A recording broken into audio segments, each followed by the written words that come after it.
آپ سن رہے ہیں نادر خان سرگرہ کی آواز میں نور العین ساحرہ کا افسانہ معراج۔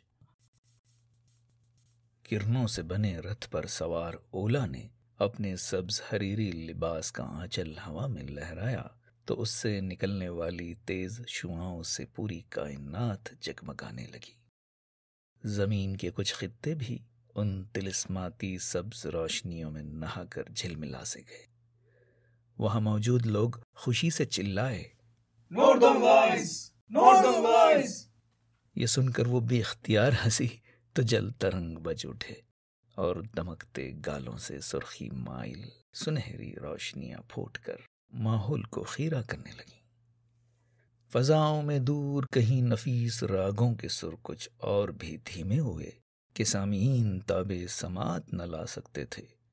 کلیاں چٹک کر پھول بنی، خوشبوؤں سے لدیں، اس کی روح پرور سانسیں بادلوں کے سنگ اٹکھیلیاں کرتی زمین تک پہنچی تو صدائے جرس بلند ہوئی۔ صحراؤں میں سفر کرتے قافلوں نے وہیں پڑاؤ ڈال دیے اور چاندنی میں نہائی طلسماتی رات کے فسوں میں کھو گئے۔ نخلستان سر اٹھا کر اسے ڈھونڈنے لگے اور جھرنوں نے ٹھنڈے میٹھے پانی کی پھوار سے ایسا ہوش ربا جادوئی رقص پیش کیا کہ لوگ مبہوت رہ گئے۔ اس نے لہراتے بل کھاتے عالم سرمستی میں آس پاس بکھرے ستاروں کو اٹھا کر اپنی چوٹی میں گوندھنا شروع کر دیا۔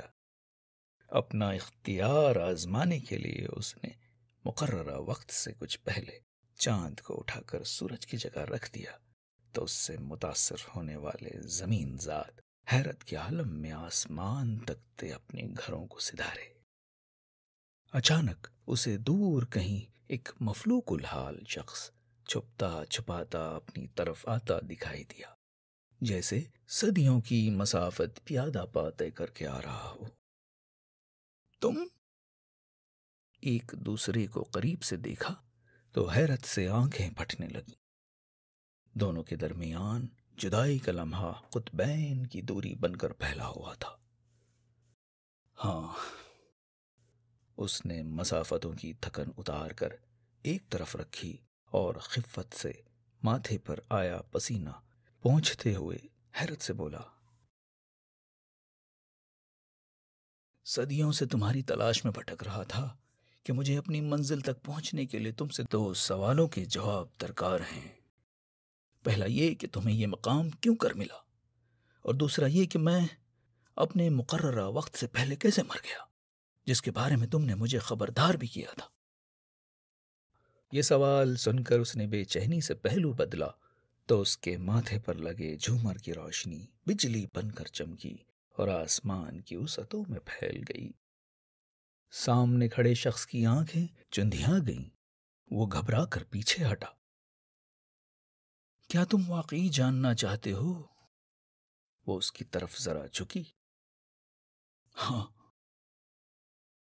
جلال حسن کی تاب نہ لاتے ہوئے وہ اپنی کم مایگی کے احساس کو چھپاتا پچھتایا ہوا خوف زدہ سا جھکتا چلا گیا۔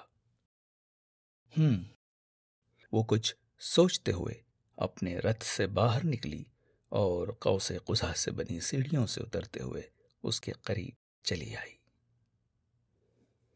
یاد ہے ہماری آخری ملاقات، جب تم بھلائی کے تصور کو محض اپنی ذات کی بھلائی سے مشروط کرنے پر بضد تھے، جبکہ میرے لیے انسانیت، تمام حیات اور فطرت سے محبت اور احترام کا جذبہ اہم تھا۔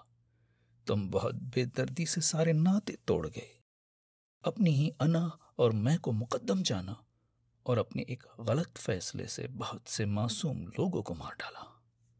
اسی دن میں نے ہماری کہانی لکھی تھی، اور تمہیں یاد تو ہوگا کہ میری لکھی ہوئی ہر کہانی کے تمام کردار ہمیشہ مکافات عمل سے گزرتے تھے۔